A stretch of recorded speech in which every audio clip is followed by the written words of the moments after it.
Bienvenidos al último episodio de Como en los días de Noé. Soy el presentador Jeff Rage.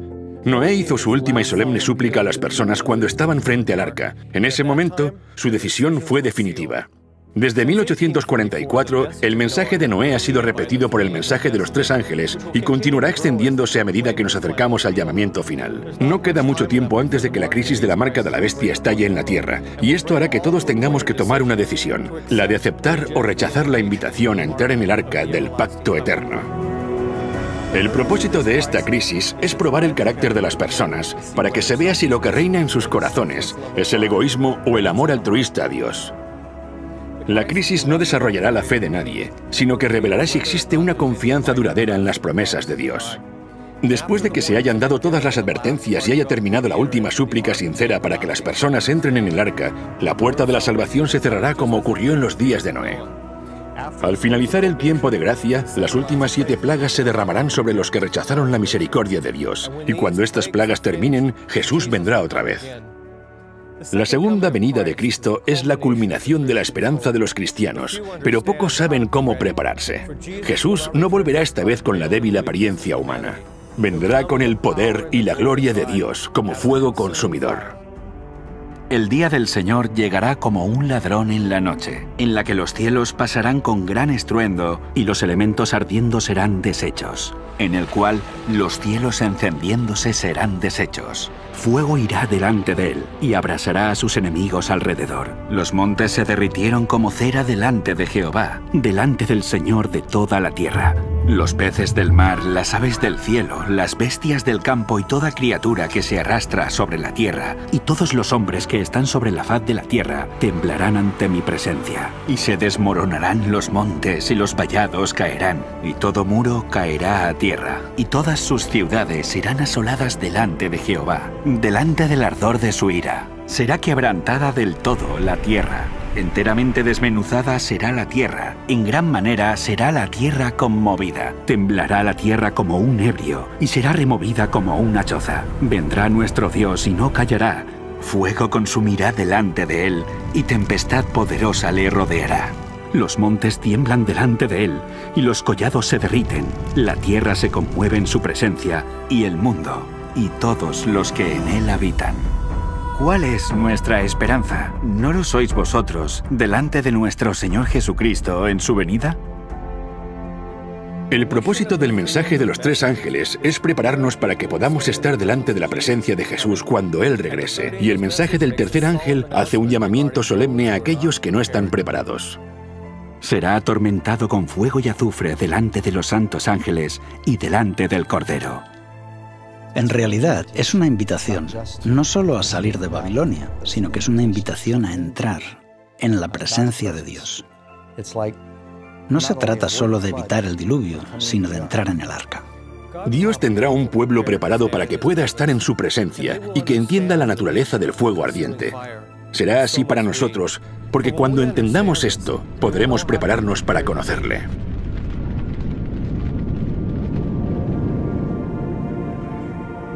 La presencia de Dios. Cuando uno piensa en el reino de los cielos, cuando uno piensa en el trono de Dios, la Biblia dice en Daniel 7 que su trono es como llama de fuego y sus ruedas fuego ardiente. Si uno lee cómo comenzó todo, la caída de Lucifer, la Biblia dice que se paseaba en medio de las piedras de fuego. En Hebreos la Biblia dice que sus ángeles son ministros de llama de fuego. Aquellos que sean redimidos, un día estarán sobre el mar de cristal mezclado con fuego. Jeremías dice, tu palabra en mi corazón se convierte en un fuego ardiente metido en mis huesos. También la Biblia nos dice, en Deuteronomio 33, la ley de fuego a su mano derecha. Si miramos solamente lo que dice la Biblia, vemos que Dios es un fuego ardiente. Daniel dice, un río de fuego procedía y salía de delante de él. Encontramos que Dios es un ser de fuego. Así que Dios es fuego. Lo que encontramos en la Biblia es que el cielo está lleno de fuego. La mayor parte de la gente, cuando piensa en un lugar de fuego, lo que le viene a la mente es el infierno. ¿Por qué Dios se manifiesta como fuego? ¿Por qué está rodeado de tanto fuego? En el Cantar de los Cantares de Salomón, la Biblia nos dice que el amor es como el fuego. Porque fuerte es como la muerte el amor, duros como el Seol los celos, sus brasas, brasas de fuego, fuerte llama. Las muchas aguas no podrán apagar el amor, ni lo ahogarán los ríos. El fuego es un símbolo de amor. Así que no es que Dios quiera asustar a la gente, ni asustarnos a nosotros, sino que se manifiesta como fuego porque en el cielo el fuego es el símbolo del amor. Dios quiere que podamos habitar en su presencia, pero como hemos pecado, ese fuego nos da miedo. El pecado es un material combustible.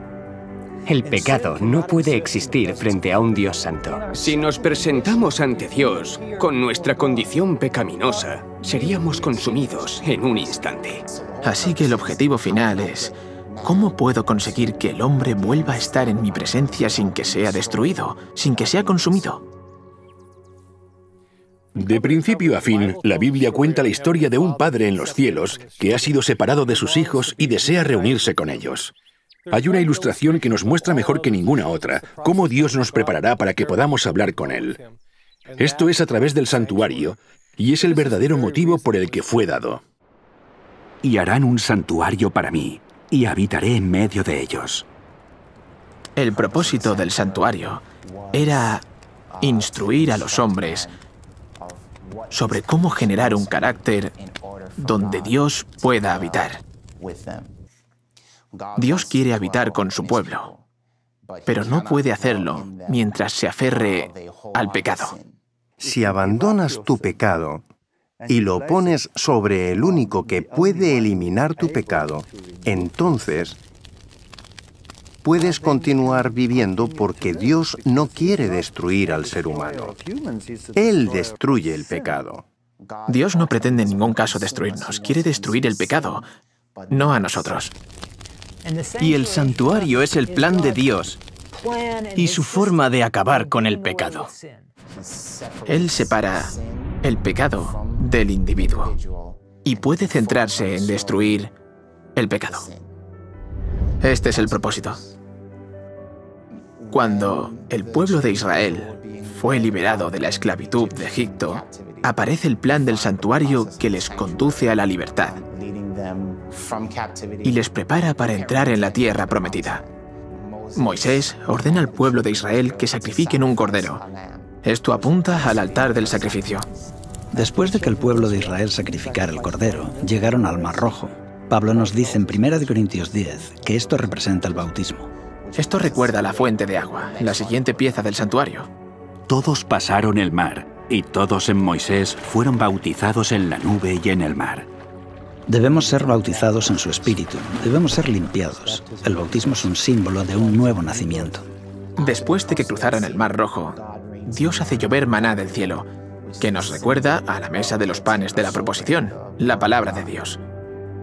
Dios ahora les dice: y vosotros me seréis un reino de sacerdotes y gente santa.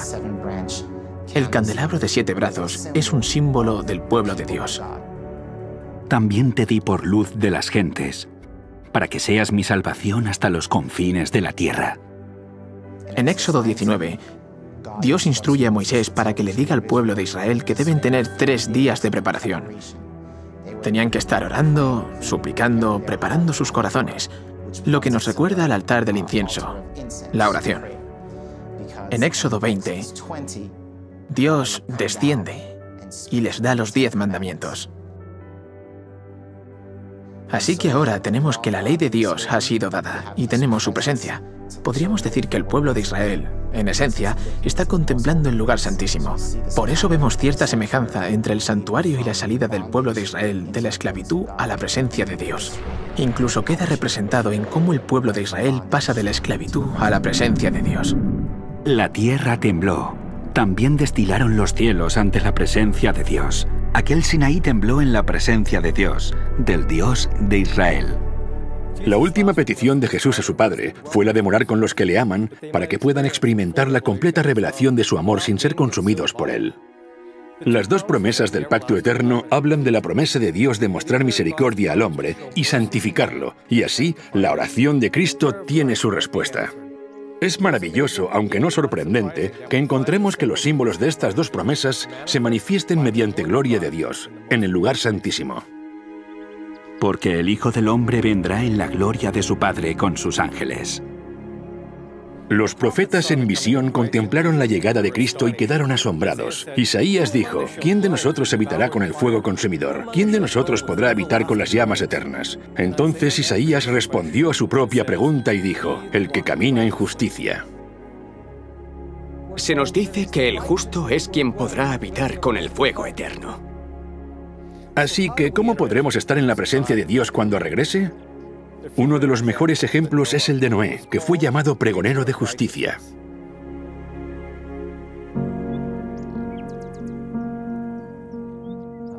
La idea de entrar en la presencia de Dios se encuentra en la historia de Noé, porque Noé y su familia entraron en la presencia de Dios cuando por fe entraron en el arca.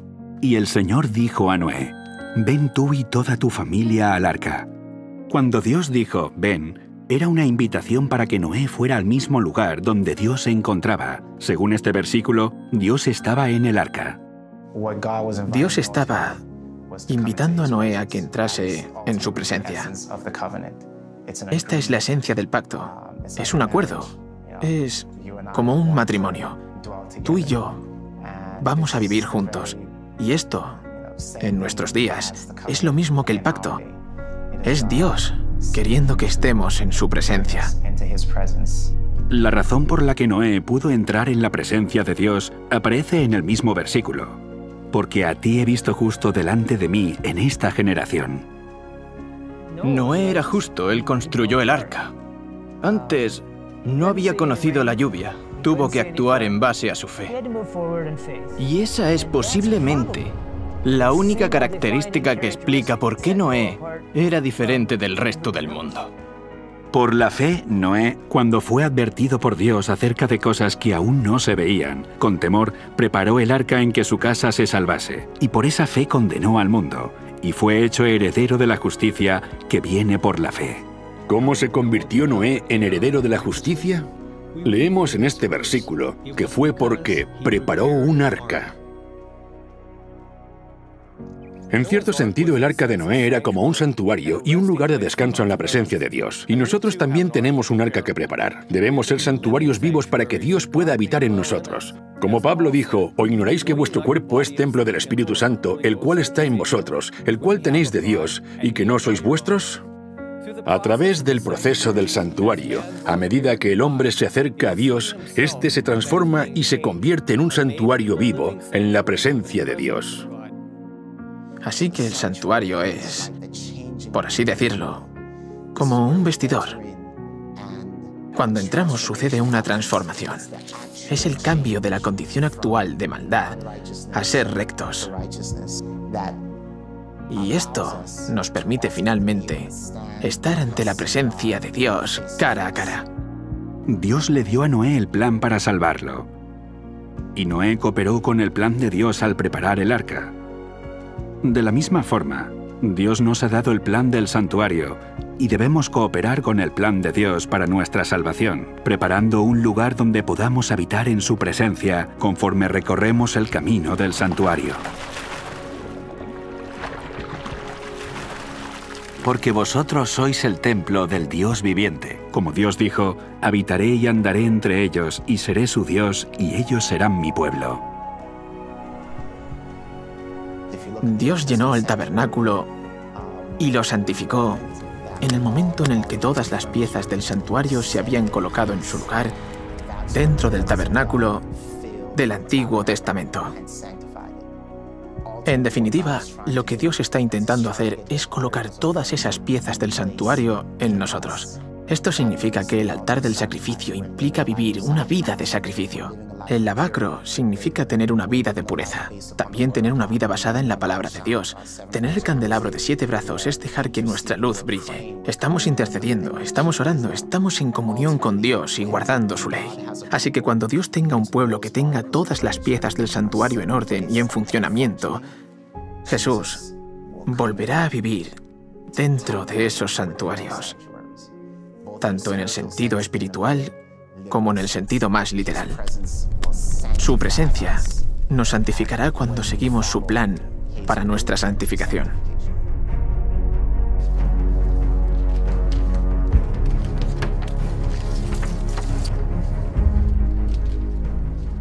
Muchos cristianos se preguntan por qué Jesús aún no ha regresado. ¿A qué espera?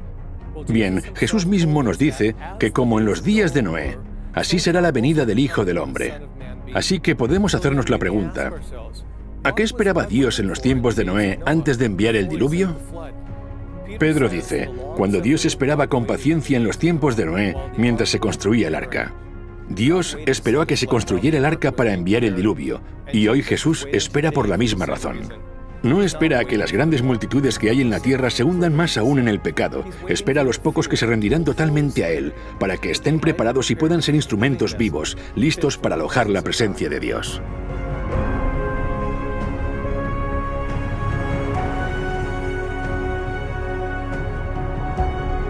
¡Necesitamos estar limpios!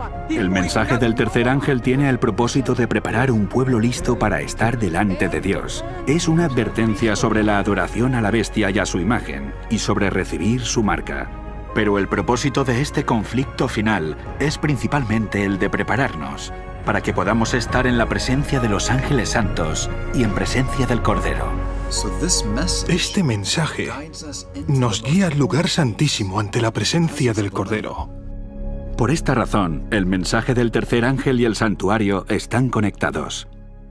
La presencia de Dios estaba en el lugar santísimo del santuario del Antiguo Testamento. El sumo sacerdote solo podía entrar al lugar santísimo una vez al año, pero ahora se nos llama a seguir al sumo sacerdote al lugar santísimo mediante la fe. Así que, hermanos, mediante la sangre de Jesús, tenemos plena libertad para entrar en el lugar santísimo. Hebreos 10:19 habla de entrar en el lugar santísimo mediante la fe. Y para los cristianos este ha sido un concepto muy difícil de entender. Primero, porque muchos no saben que existe un santuario en el cielo. Pero cuando entienden este concepto, no saben exactamente qué significa. El lugar santísimo del santuario celestial contenía los 10 mandamientos, y en el centro de los 10 mandamientos está el sábado, que es la clave para guardar el resto de los mandamientos. Este es un detalle muy importante, porque el mensaje del tercer ángel habla sobre los que reciben la marca de la bestia. Así que el mandamiento del sábado conecta claramente en el mensaje del tercer ángel con el santuario, porque el mensaje del tercer ángel aborda la cuestión del sábado o domingo, y el lugar santísimo es por supuesto donde se encuentra la ley, y en el centro de la ley está el sábado. Cuando vemos la relación entre el mensaje del tercer ángel en Apocalipsis 14 y el lugar santísimo, logramos entender qué es lo que va a suceder con los justos y qué es lo que ocurrirá con los malvados. Aquellos que rechacen el mensaje de los 3 ángeles, y en particular aquellos que adoren a la bestia y a su imagen y reciban su marca, sufrirán el castigo por fuego. Eso es lo que dice el mensaje del tercer ángel. No podrán soportar la presencia del fuego, sino que serán consumidos por el fuego. Y será atormentado con fuego y azufre, en presencia de los santos ángeles y en presencia del Cordero. Pablo hace una advertencia acerca del mensaje del tercer ángel en 2 de Tesalonicenses. Y a vosotros, que sois atribulados, daros reposo con nosotros, cuando se manifieste el Señor Jesús desde el cielo, con los ángeles de su poder, en llama de fuego, para dar retribución a los que no conocieron a Dios, ni obedecen al Evangelio de nuestro Señor Jesucristo, los cuales sufrirán pena de eterna perdición, excluidos de la presencia del Señor y de la gloria de su poder. En este versículo, la declaración afirmativa que nos muestra cómo prepararnos para el momento cuando el Señor Jesús sea revelado, aparece en la orden, daros reposo con nosotros.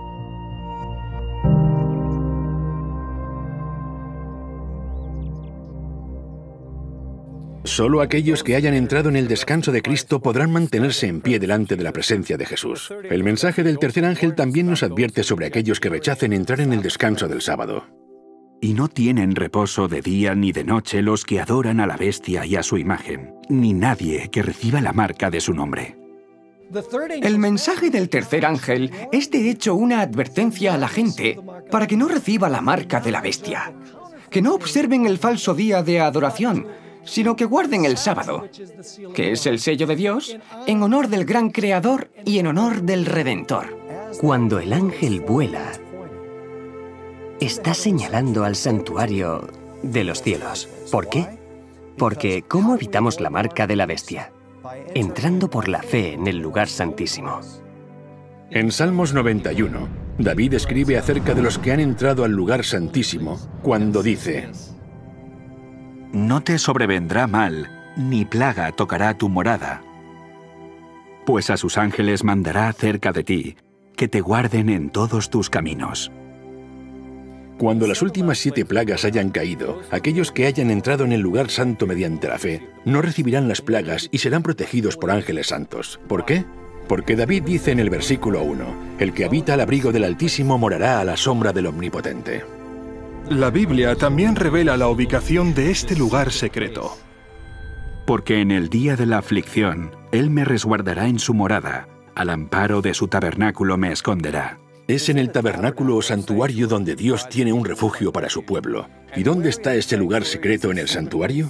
De nuevo David escribe esto: En el secreto de tu presencia los esconderás. El lugar secreto es una referencia al lugar santísimo, en el santuario de Dios, que es donde habita la presencia de Dios. Aquellos que han entrado por fe al lugar santísimo y se someten a su ley, se someten a su voluntad, son los que entran en el refugio del Altísimo.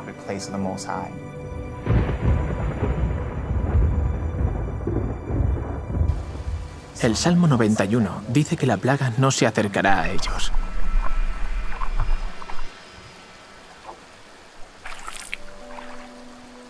Así que es muy significativo ver que en el tiempo del fin, cuando ocurran estas plagas, los que escapen de ellas son aquellos que habiten en el lugar secreto.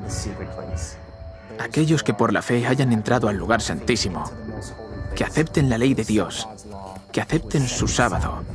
Es así como podrán habitar en su presencia.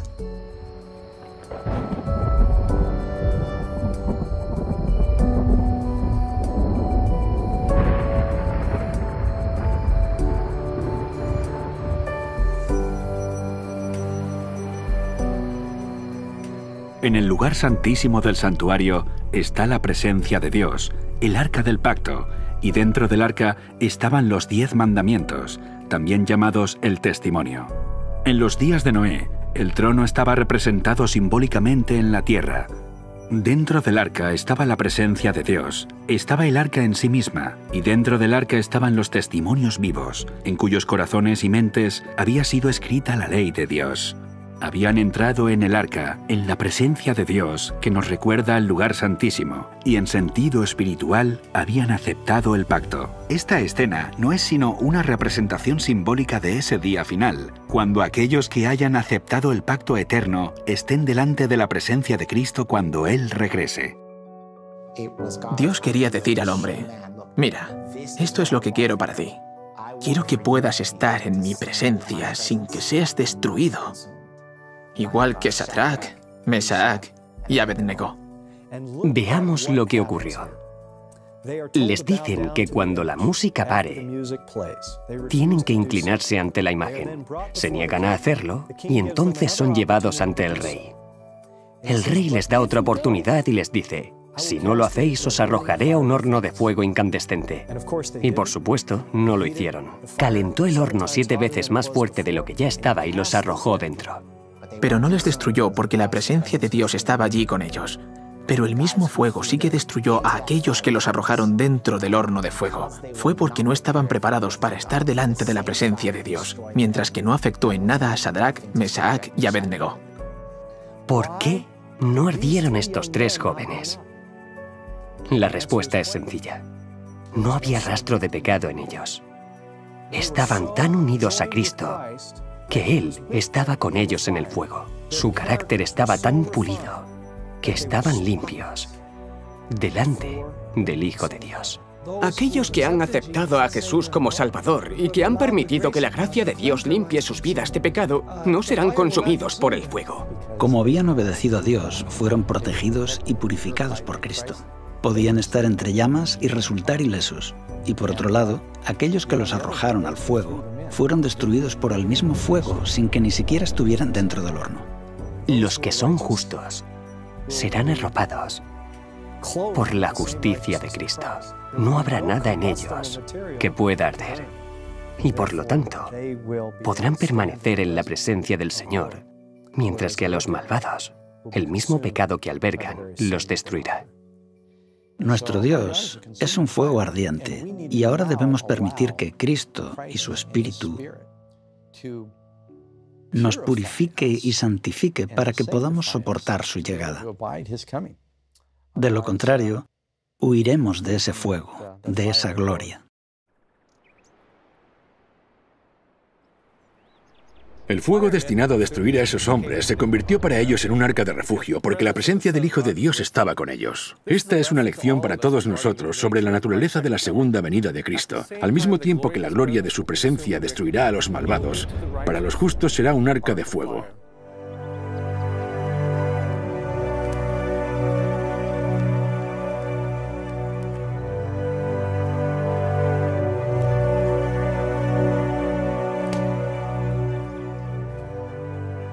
Como se derrite la cera delante del fuego, así perecerán los impíos delante de Dios. Mas los justos se alegrarán, se regocijarán ante Dios y saltarán de alegría. El mensaje de los 3 ángeles nos señala la importancia de ser rectos, de tener a Dios dentro de nosotros. Es lo que nos prepara para estar en su presencia.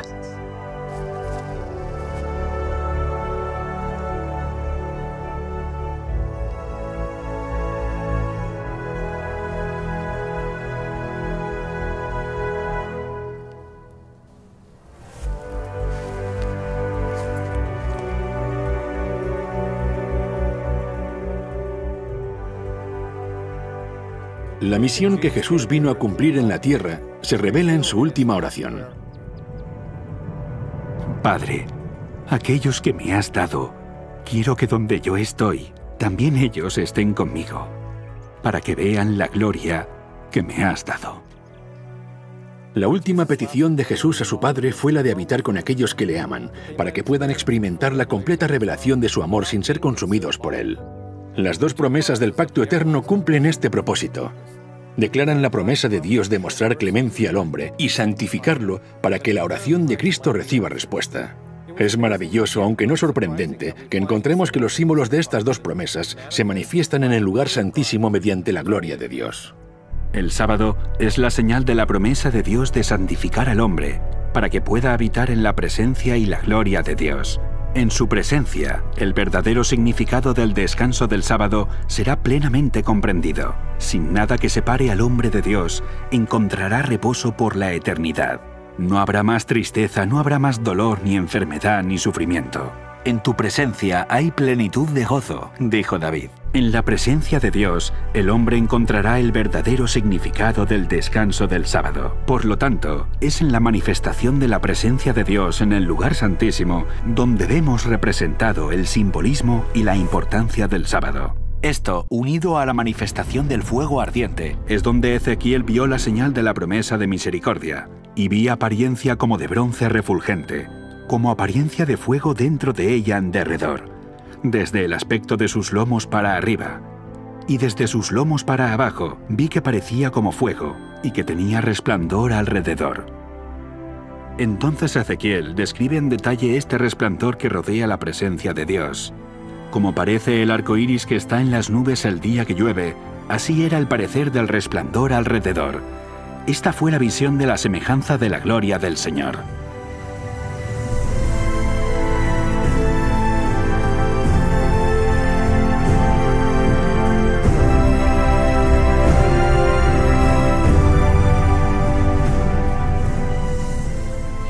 Aquí, en la manifestación de la presencia de Dios, se representan las señales de las promesas por medio de las cuales el hombre se prepara para morar en su presencia. El sábado, dado por Dios para ser un pacto perpetuo o eterno, es una señal de la promesa de Dios de santificar al hombre para que pueda estar en su presencia. Y el arco iris dado a Noé es un símbolo de la promesa del pacto eterno de misericordia para el perdón de los pecados. Sendas promesas son garantizadas por la vida y muerte de Jesús. Él vivió una vida sin pecado para que nosotros podamos ser santificados por los méritos de su justicia. Él murió en nuestro lugar por los pecados que hemos cometido para que podamos recibir su misericordia.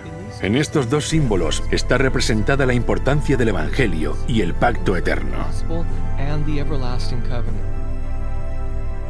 Todo para que el Señor, separado de sus hijos por culpa del pecado, pueda de nuevo reunirse con ellos cuando regrese. Y a aquel que es poderoso para guardarlos sin caída y para presentarlos sin mancha delante de su gloria con gran alegría, al único y sabio Dios, nuestro Salvador. Sea gloria y majestad, imperio y potencia, ahora y por todos los siglos. Amén. El llamado era a entrar en el arca. En realidad era una invitación para que las personas entraran dentro de la seguridad del arca, que es el lugar secreto del Altísimo, el lugar santísimo del santuario. Esa es la invitación que ha estado anunciándose desde 1844. Ha estado llamando la atención de la humanidad hacia el arca del pacto, donde se encuentra la ley de Dios y donde además se encontraba la presencia de Dios. Es como si este mensaje invitase a la humanidad a entrar al lugar secreto del Altísimo, donde hay seguridad. En esta ocasión no será el diluvio de la destrucción lo que caiga sobre los malvados, sino el fuego. Nuestro mensaje es el mismo: entrad al arca. Pero no al arca que construyó Noé, sino al arca que Moisés colocó en el lugar santísimo. En realidad, el lugar secreto es la presencia de Dios.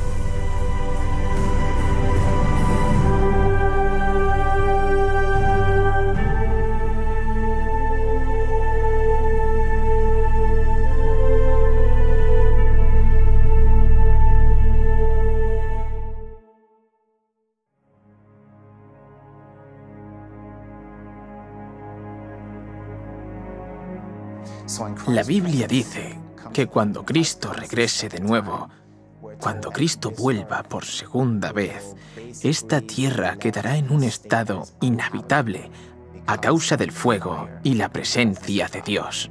Tras la séptima y última plaga, Jesús regresará. Su presencia hará temblar la tierra, provocando una cadena de reacciones volcánicas alrededor del mundo. Y a tu presencia se escurriesen los montes, como fuego abrasador de fundiciones, fuego que hace hervir las aguas. La Biblia dice que en el juicio final caerá fuego del cielo y que el fuego también saldrá de la tierra. Todo lo que va a provocar la destrucción, los depósitos de fuego y granizo, están en la corteza de la tierra. En los días del diluvio, ciudades, personas, animales y bosques inmensos fueron sepultados y después se han convertido en carbón y petróleo. Estos elementos que están bajo la superficie de la Tierra son altamente inflamables. Cuando las rocas se calientan, si entran en contacto con el agua, el calor intenso provoca terremotos, volcanes y grandes grietas en la corteza terrestre. Esto hará que el mundo prediluviano, que fue sepultado por el agua en las profundidades de la tierra, salga a la luz y se emplee en la destrucción del mundo por el fuego. Imaginemos el monte Santa Elena, multiplicado por 100, por 1000. Sabemos que ahora mismo están teniendo lugar erupciones volcánicas masivas. En la destrucción final habrá catástrofes a una escala que no nos podemos imaginar. En el tiempo de Noé, el agua cayó del cielo y el agua surgió de las profundidades de la tierra. En el tiempo del fin, el fuego será usado de la misma forma. Los rayos que caían del cielo se unirán con el fuego de la tierra y arderán las montañas como un horno y expulsarán terroríficos ríos de lava, cubriendo jardines y campos, pueblos y ciudades. La tierra colapsará. Por todas partes habrá espantosos terremotos y erupciones. Isaías 24, versículo 5, dice el porqué de todo esto. Y la tierra se contaminó bajo sus moradores, porque traspasaron las leyes, falsearon el derecho y quebrantaron el pacto sempiterno. Por esta causa, la maldición consumió la tierra, y sus moradores fueron asolados. Por esta causa fueron consumidos los habitantes de la tierra, y disminuyeron los hombres.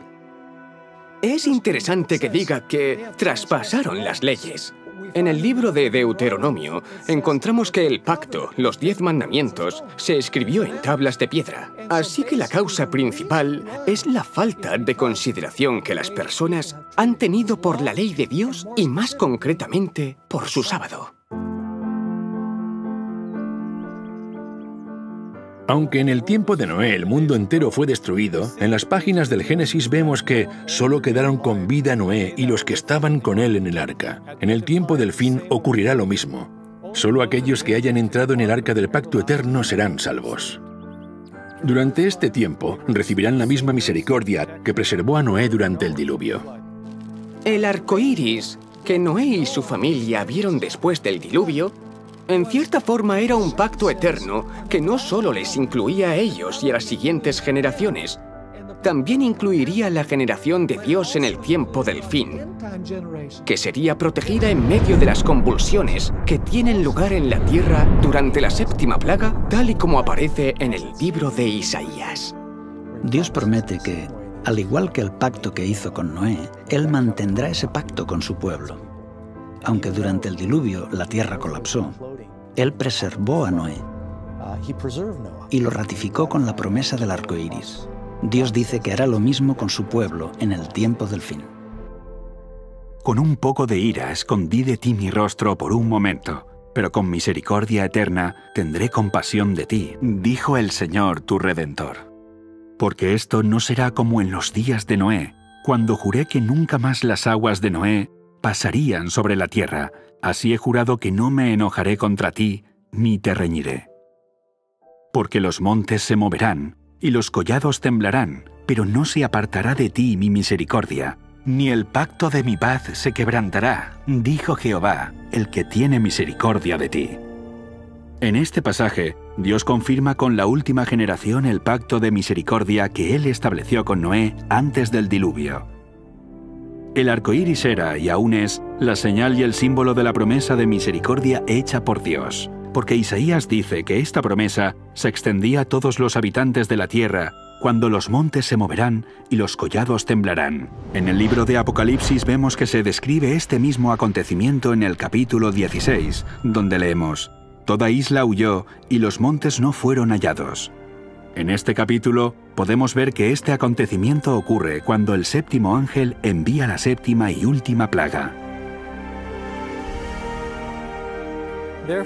El arco iris, que era una señal de la promesa de misericordia hecha por Dios a Noé, también es una señal de la misericordia durante las 7 últimas plagas. El arco iris del pacto eterno es tanto una promesa de misericordia para preservarnos durante la destrucción del mundo por el fuego, como lo fue para preservar a Noé durante la destrucción del mundo por el agua.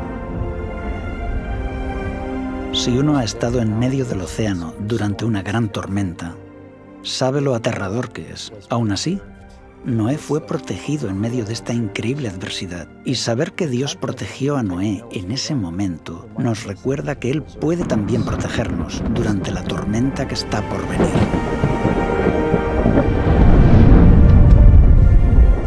Incluso cuando caiga la séptima plaga y el mar se trague las montañas, Él dice: «Durante ese tiempo mantendré mi promesa de protegerte».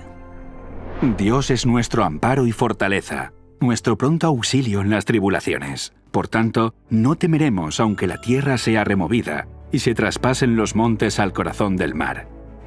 Aunque bramen y se turben sus aguas, y tiemblen los montes a causa de su braveza.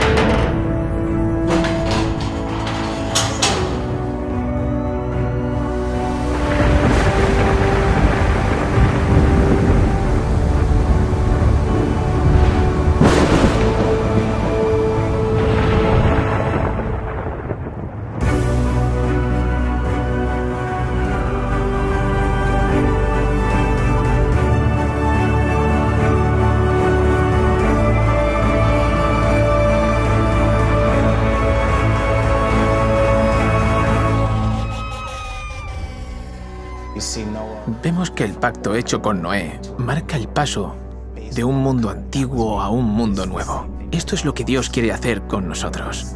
El pacto está diseñado para que pasemos de un mundo viejo a un mundo nuevo. Aunque el primer mundo fue destruido por el agua, la segunda vez el mundo será destruido por el fuego. Pedro nos insta a que busquemos un nuevo cielo y una nueva tierra, lo que significa que sobreviviremos a la destrucción. Vamos a sobrevivir al fuego. En el libro de Isaías, Dios dice que creará cielos nuevos y una nueva tierra. Todo lo que le sucedió a Noé y lo que sucederá en los últimos días es para que podamos regresar al Edén. Quiere restituir el paraíso para el hombre y la pureza al universo. De acuerdo al libro de Apocalipsis, la tierra nueva será un lugar donde no habrá más lágrimas, ni más llanto, ni más pecado, ni muerte, ni sufrimiento. En otras palabras, todo será perfecto. El mundo volverá a la condición que tenía antes de pecar. No habrá más espinas, ni más muerte. No habrá nada en la naturaleza que refleje nada impuro, ni nada que se deteriore o muera. El clima será perfecto. No habrá dolor, ni sufrimiento, ni pena. Y así la tierra será en todo el reflejo de la verdadera gloria y el carácter de Dios. Y oí una gran voz del cielo que decía: He aquí el tabernáculo de Dios con los hombres, y Él morará con ellos, y ellos serán su pueblo, y Dios mismo estará con ellos y será su Dios. Su santuario estará con nosotros. Dios vivirá con nosotros. Vemos que Apocalipsis dice que no hay templo. Ya no hay más necesidad de una pila bautismal. Ya no hay más necesidad de un altar de incienso, de la mesa de los panes de la proposición, las velas, ni de ninguna de todas estas cosas, porque todo ha sido restaurado. Ese era el propósito del santuario, que Dios pudiera habitar en medio de su pueblo.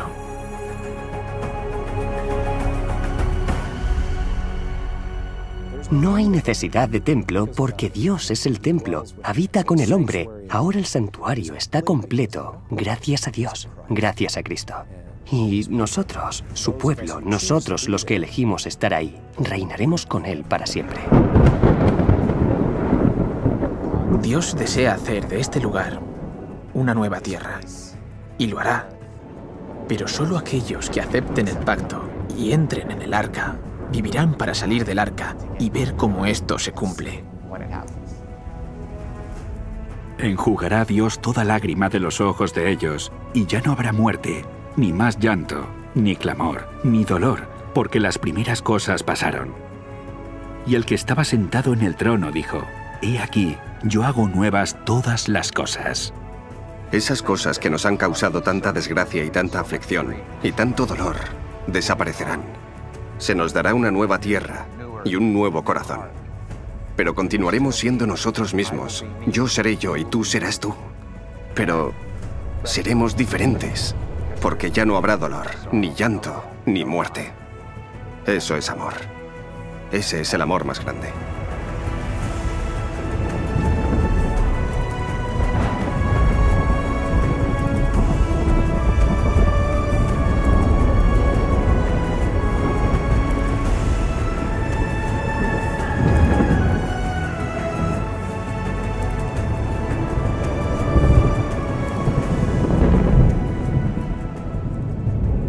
Podemos retroceder por esta línea de tiempo y ver cómo la profecía bíblica predijo cada evento, desde la historia de Noé y el diluvio, la profecía de las 70 semanas que anunciaba el sacrificio de Cristo, la corrupción y la restauración del santuario, y los acontecimientos que ahora estamos viviendo. Con este registro histórico, podemos saber con certeza que estamos al final del juicio, viviendo en los últimos días. Los días de Noé han terminado. La puerta de la misericordia está casi cerrada y las últimas profecías de Apocalipsis se están cumpliendo rápidamente ante nosotros. El papado y los Estados Unidos se están aliando.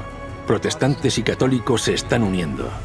La bendición de comer y beber y vivir en matrimonio está siendo pervertida por millones y legitimada por los sistemas judiciales. Las libertades religiosas están siendo atacadas y revocadas, y el Papa y los miembros del Congreso están allanando el camino para que el domingo deba guardarse por ley, como un medio para frenar los males de la inmoralidad de la sociedad. Jesús va a llegar muy, muy pronto. ¿Estás preparado para encontrarte con tu Dios? Volvemos ahora a la noticia del día. Un terrible misterio desconcierta al mundo entero. Pájaros, peces y todo tipo de animales están apareciendo muertos en grandes cantidades y sin razón aparente. Los pájaros caían del cielo. Docenas de ballenas enormes están muertas a las costas de Alaska. En Sanibel, equipos de personas van a bordo de barcos recogiendo cientos de miles de peces muertos, tortugas y otros. Intentan aclarar un misterio al nordeste de Nuevo México. Más de 100 ciervos fueron hallados muertos en un rancho a unos 30 kilómetros al norte de Las Vegas. 8.000 palomas muertas en Italia, cientos de pájaros muertos en Rockwell, Texas, 500 tordos sargento en Luisiana, 100 pájaros en Suecia, 3.000 tordos sargento muertos en Arkansas, varios cientos en Kentucky. En las últimas 2 semanas han muerto varios cientos de peces pargos en Nueva Zelanda, miles de peces muertos en Florida, 40.000 cangrejos en Reino Unido, 80.000 corvinas en Arkansas, 2 millones de peces Leiostomus y corvinas en Maryland. Los científicos se dan prisa en investigar qué es lo que ha causado estas muertes en masa. Solo quiero saber por qué. Jehová contiende con los moradores de la tierra, porque no hay verdad, ni misericordia, ni conocimiento de Dios en la tierra. Por eso la tierra está de luto, y desfallecen todos sus habitantes. Por eso mueren las bestias del campo, las aves del cielo y aún los peces del mar perecen. Es terrible. Un gran tsunami golpeó el noreste de Japón, lanzando una ola de 4 metros tierra adentro. En Indonesia, esto es tras el horrible terremoto del viernes y el desastroso tsunami que siguió al terremoto. Si yo estuviera dentro del arca y mirase fuera y viera a mi hijo o mi hija fuera, me desgarraría el corazón. ¿Qué les podría decir? ¿Qué mensaje podría darles? Entonces habrá señales en el sol, en la luna y en las estrellas, y en la tierra angustia de las gentes, confundidas a causa del bramido del mar y de las olas. La costa del Pacífico de Japón. El tsunami, ese enorme tsunami, puede verse golpeando la provincia de Miyagi en el norte de Japón y la ciudad de Sendai. Esta es una de las temporadas de huracanes más devastadoras de la historia.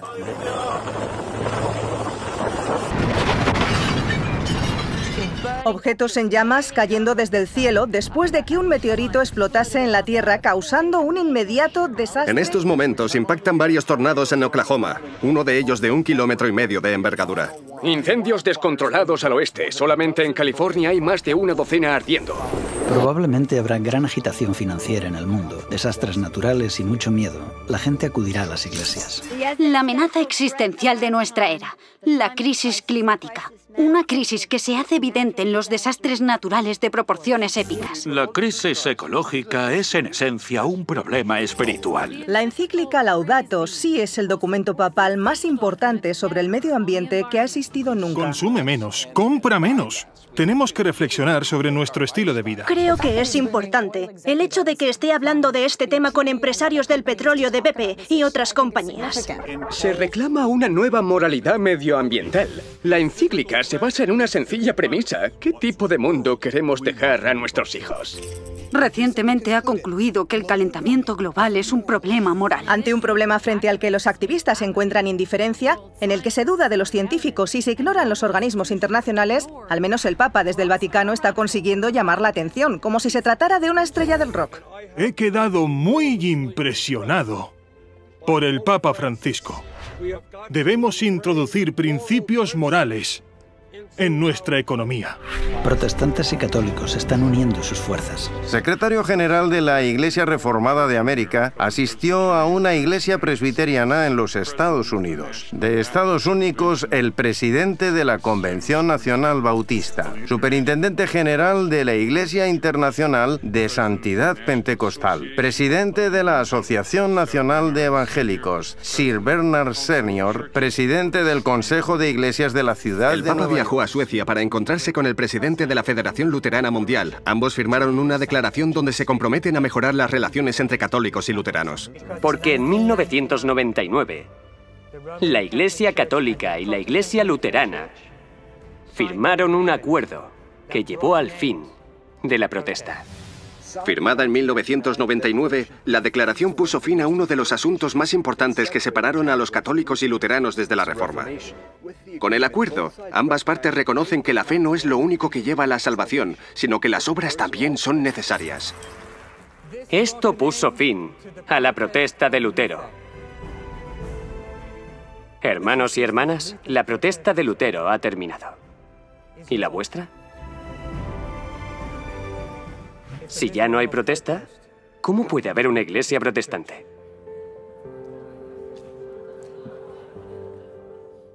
Tal vez ahora todos seamos de nuevo católicos. Una de las cosas que Dios ha puesto en nuestro corazón es que dejemos nuestras diferencias a un lado y que nos unamos. Y luego se habla de los pentecostales, carismáticos, evangélicos, fundamentalistas, católicos, metodistas, bautistas, presbiterianos y etcétera, etcétera. Bien, todos dirían, nosotros creemos en la Trinidad, creemos en la Biblia, creemos en la resurrección, creemos que la salvación es a través de Jesucristo. Estos son los temas importantes. Pero lo más importante es que si amas a Jesús, todos estaremos en el mismo equipo. Los líderes protestantes se unirán con el Estado y formarán una imagen para la bestia. Cuando uno mira a los ojos a Benedicto XVI, ¿qué ve? A Dios. Yo creo en una América donde la separación entre la Iglesia y el Estado es absoluta. Donde ningún prelado católico le diría al presidente, si fuera católico, cómo actuar. Y ningún ministro protestante le diría a sus feligreses a quién votar. Como sabrás, ese discurso ha sido leído por millones de americanos. ¿Por qué no estás de acuerdo con él? Porque la primera línea importante del discurso dice: creo en una América donde la separación de la Iglesia y el Estado es total. Yo no creo en una América donde la separación de la Iglesia y el Estado es total. Hablemos de Dios y de la Constitución. Oh, me parece bien. El gobernador Mike Hook había ya... Adelante. En esta contienda tengo oponentes que no quieren cambiar la Constitución, pero yo creo que es mucho más fácil cambiar la Constitución de lo que costaría cambiar la palabra de Dios viviente. Y eso es lo que tenemos que hacer, modificar la Constitución para que cumpla los estándares de Dios, antes que cambiar los estándares de Dios para que se ajusten a la forma en la que nos relacionamos unos con otros y dentro de la familia. Cuando la América protestante haga esto, entonces habrá formado la imagen de la bestia. El gobierno estará junto a los católicos americanos para promover los valores que todos compartimos como cristianos y americanos. La separación entre la Iglesia y el Estado no está en la Constitución, no está en la Declaración. Deberíamos ejercer una influencia sobre las artes y el entretenimiento, sobre los medios de comunicación, los deportes, sobre la educación, sobre el gobierno. Aumentar la libertad religiosa, reduciendo las restricciones sobre las iglesias a las que ahora les estaría permitido ser políticamente activas. El presidente hizo hoy unas declaraciones en el despacho oval, rodeado de líderes religiosos evangélicos y miembros de grupos religiosos. Firmó una proclamación que establece el domingo como día de oración para aquellos... Nuestra herencia cristiana será amada, protegida, defendida, como nunca antes se ha visto. El poder político presionará con el fin de usar el poder militar y policial para perseguir a los que creen en la verdad bíblica. Anuncio cuál será nuestro siguiente paso. Crear un cuerpo especial para la libertad religiosa. Está claro que este cuerpo especial no se ocupará de la libertad religiosa de todos. Algunos críticos incluso lo están llamando un guiño al nacionalismo cristiano. Más de 80 importantes representantes del gobierno se unirán para promover la libertad religiosa. Son algunas de las personas más poderosas del país y ahora han hecho historia al reunirse en la Casa Blanca como parte del gabinete de estudio de la Biblia del presidente. Así que, ¿qué hay detrás de este despertar espiritual en la Casa Blanca? En las últimas elecciones, el 80% de los cristianos evangélicos blancos votaron a Donald Trump. Esto le ha conferido un enorme apoyo y tienen un gran poder político para influir en la política gubernamental. El consejero evangélico del presidente Trump asegura que Dios le ha dado la autoridad para sacar al dictador norcoreano Kim Jong-un. El pastor Jeffers cita una parte del texto bíblico de Romanos 13 que dice: pues es servidor de Dios, vengador, para castigar al que hace lo malo. Especialmente Romanos 13 le da al presidente Trump la autoridad moral para usar la fuerza que sea necesaria. ¿Es este el presidente más evangélico que ha visto? Sí, por supuesto, no creo que haya ninguno. Y pedirán la intervención del Estado, y la gente obedecerá por miedo. Estamos erosionando lentamente la religión cada vez que se nos presenta la oportunidad. Posiblemente necesitaríamos debatir un proyecto de ley que requiera que cada americano vaya a la iglesia de su elección el domingo. Y que ninguno pudiese comprar ni vender, sino el que tuviese la marca. ha sufrido una pérdida de unos 37 puntos, así que las acciones de Apple se están viendo afectadas. Las bolsas cayendo entre un 3 y un 4,5% en todos estos mercados. Cuéntanos sobre la velocidad con la que se está deteriorando este mercado. 676 puntos menos. Ha sido el peor día en Wall Street desde la crisis de 1987. Algunos las llaman las ideas radicales de la Iglesia Católica para solucionar la crisis económica mundial. El Papa Benedicto XVI está llamando a un nuevo orden financiero mundial. En la tercera encíclica de su pontificado, Benedicto denuncia el ansia de lucro que domina en la economía globalizada y lamenta que la codicia haya traído la peor recesión desde la Gran Depresión. El Vaticano ha dicho que la desigualdad económica en todo el mundo es muy peligrosa, que la economía global debe estar basada en un comportamiento ético y que los sistemas financieros deben trabajar para lograr el bien común universal. El Vaticano propone el establecimiento de un Banco Mundial Central. Una propuesta para crear una nueva autoridad financiera que incluya un Banco Mundial Central y un nuevo impuesto sobre transacciones financieras internacionales. Este jueves, el Papa Francisco instó a los oprimidos a cambiar el orden económico mundial. La situación de la economía en todo el mundo es complicada. No solo en Estados Unidos, lo es en todas partes. Y creo que tienen que haber muchos cambios en las políticas y el Papa claramente tiene una opinión al respecto. ¿Existe la posibilidad de que haya una nueva moneda mundial que sustituya al dólar? La crisis de la deuda en Grecia hace caer en picado el mercado de valores. Sería una medida real que frenaría el declive del poder americano en la esfera mundial. Así que lo que necesitamos hacer ahora es crear un nuevo orden mundial. La cuestión del sábado se convertirá en algo muy importante en el mundo. Háblenos del día de descanso. ¿Qué significa? Dejando a un lado la religión, lo que significa para usted. Una de las propuestas, la propuesta política que está de alguna manera asociada al descanso semanal, es que como sociedad tenemos derecho a tomar control sobre nuestro tiempo y como sociedad democrática queremos recuperar algunas de las normativas sobre lo que se puede y no se puede hacer un día de la semana.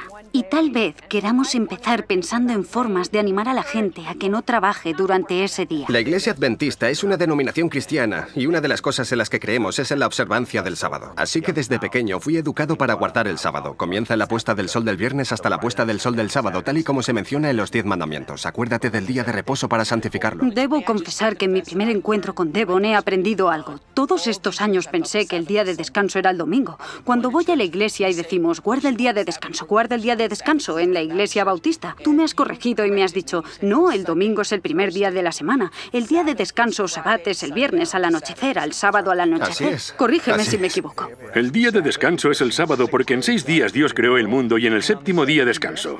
Con el tiempo algunos cristianos lo cambiaron, convirtieron el primer día de la semana en el día de descanso porque ese era el día en el que a Jesús le ocurrieron ciertos acontecimientos importantes. Constantino fue el que cambió el día de descanso del sábado al domingo.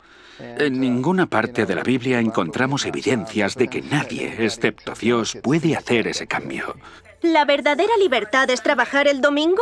Lo que dice es que trabajar el domingo, el duro trabajo que la gente hace durante el fin de semana, tiene un impacto negativo en sus vidas. La ley dominical. La Biblia dice que este tipo de leyes se aprobarán. Se las llama las leyes azules. Son un indicador de que se acerca el fin del tiempo de gracia. Está muy cerca.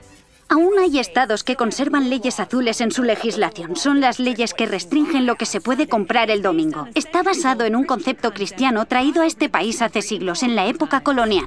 Y aquel que no cumpla estas leyes civiles que están instigadas por la Iglesia será perseguido. En Estados Unidos, los líderes religiosos presionarán fuertemente para implantar una ley dominical nacional. Y esto con el tiempo llevará a una ley del domingo en todo el mundo. La Directiva del Tiempo de Trabajo de la Unión Europea dice que el domingo debería ser un día semanal de descanso para los trabajadores europeos. No se trata necesariamente de algo religioso. Al menos ya no lo es. ¿El domingo debería ser un día de descanso? Si como país y como individuos decimos que nuestras relaciones dentro de la comunidad son en realidad lo más importante para nosotros, creo que tenemos que descansar un día a la semana. para dar prioridad a las relaciones. A finales de este año, el nuevo gobierno italiano prohibirá que los domingos se realicen compras en los grandes centros comerciales. La razón es que el gobierno italiano teme que las compras durante el fin de semana estén destruyendo las tradiciones familiares. La prohibición de trabajar los domingos. Eso es. Y este domingo varias tiendas de productos de hogar decidieron desafiar la prohibición. Y esto ha causado bastante revuelo y continúa siendo el foco de atención aquí hoy. Echemos un vistazo a Libegación, que habla del domingo sagrado. Es probable que el ritmo de consumo esté distorsionando el hecho de que el domingo es el momento especial para celebrar el Día del Señor y de la comunidad. Nuestra instrucción sobre la Eucaristía se centra hoy en la importancia de la misa del domingo.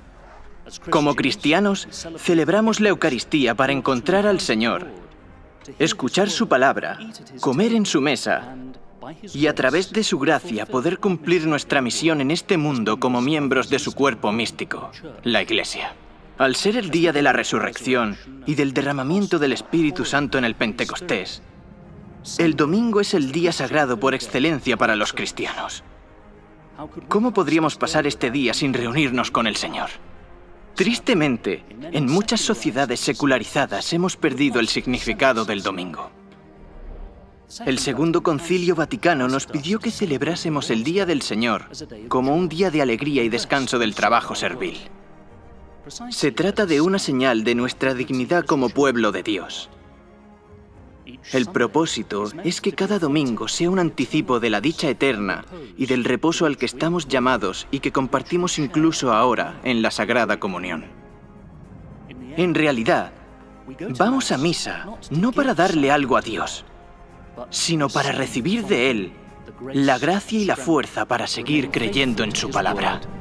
El mensaje del tercer ángel habla de reconciliarnos con Cristo, para que así evitemos el castigo de los malvados. Esta es la razón por la que Juan en Apocalipsis 14:12 termina diciendo: aquí está la paciencia de los santos, ¿los que guardan qué? Los que guardan los mandamientos de Dios y la fe de Jesús.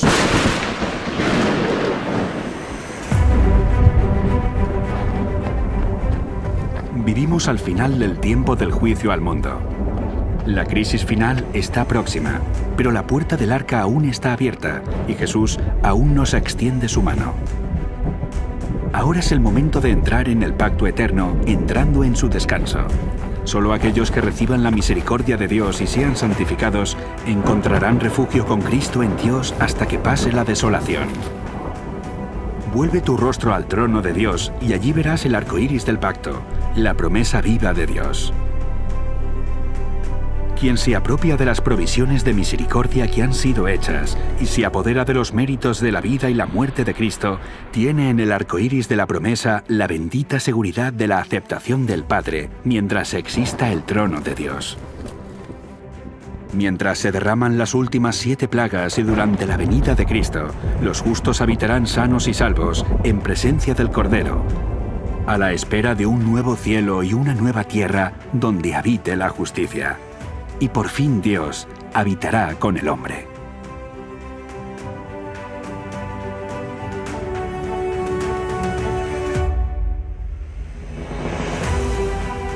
Los días de Noé hacen referencia al momento en que comenzó a proclamarse el mensaje de advertencia sobre el juicio que estaba por venir. En el tiempo del fin, el mensaje del primer ángel anuncia: la hora de su juicio ha llegado. Noé predicó el Evangelio eterno, y en el tiempo del fin, el mensaje del primer ángel proclama también el Evangelio eterno. Noé tenía un mensaje para el mundo, y el mensaje de los 3 ángeles en el tiempo del fin está también dirigido a todos los que habitan en la tierra, a toda nación, tribu, lengua y pueblo. Noé invitó a que la gente renunciara a sus ídolos y a sus falsos sistemas de adoración. En el tiempo del fin, el mensaje del segundo ángel anuncia la caída de Babilonia, exponiendo su sistema falso de culto y sus pecados, y anuncian la súplica de Dios. Salid de ella, pueblo mío, para que no seáis partícipes de sus pecados, ni recibáis parte de sus plagas. En los días de Noé, las personas pasaron una prueba para ver quién confiaría las promesas del pacto eterno y entraría dentro del arca. Ahora, en el tiempo del fin, el mensaje del tercer ángel nos advierte de la prueba que está por llegar y manifestará quiénes confiaron en las promesas del pacto eterno y entraron en el descanso del sábado. Noé era pregonero de la justicia, por la fe un heredero de la justicia, lo que le preparó para entrar en la presencia de Dios. Y de la misma forma, el mensaje del tercer ángel y la crisis de la marca de la bestia revelarán también quiénes se prepararon para habitar en la presencia de los ángeles santos y en la presencia del Cordero. El arca de Noé fue como un santuario para Noé y su familia. Nos recuerda el lugar santísimo, donde encontramos la presencia de Dios, el arca y dentro del arca, el pacto de los 10 mandamientos. Es ahora cuando podemos ver el significado más profundo de esta antigua historia y cómo es una lección que nos enseña a entrar en el lugar santísimo del santuario de los cielos a través de la fe y la sangre de Jesús. También nosotros debemos estar preparados para descansar en presencia de Dios, sanos y salvos dentro del arca del pacto. Dios dijo a Noé: «Mas estableceré mi pacto contigo y entrarás en el arca». Con estas palabras, Dios invitó a Noé a entrar en su presencia. Una imagen de la última invitación de Jesús al hombre para que entre en la gloria de su presencia en su segunda venida. Las lágrimas de Noé y sus últimas súplicas a los hombres presagiaron las lágrimas de Jesús en su última y angustiosa súplica dirigida a nosotros mediante el mensaje de estos 3 ángeles. Nos dice lo mismo que a Noé: entra en el arca. Así que ahora el capitán de nuestra salvación nos está invitando a entrar en el último arca con estas palabras: Inclinad vuestro oído y venid a mí. Oíd y vivirá vuestra alma, y haré con vosotros pacto eterno. Ya no habrá más pecado ni pecadores. Todo el universo quedará limpio. Toda la creación late al unísono en armonía y gozo. De aquel que todo lo creó manan vida, luz y contentamiento por toda la extensión del espacio infinito. Desde el átomo más imperceptible hasta el mundo más vasto, todas las cosas animadas e inanimadas declaran en su belleza sin mácula y en júbilo perfecto que Dios es amor.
Como en los días de Noé, el arca de fuego.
La decisión más difícil a la que me he enfrentado fue la de si guardar o no el sábado.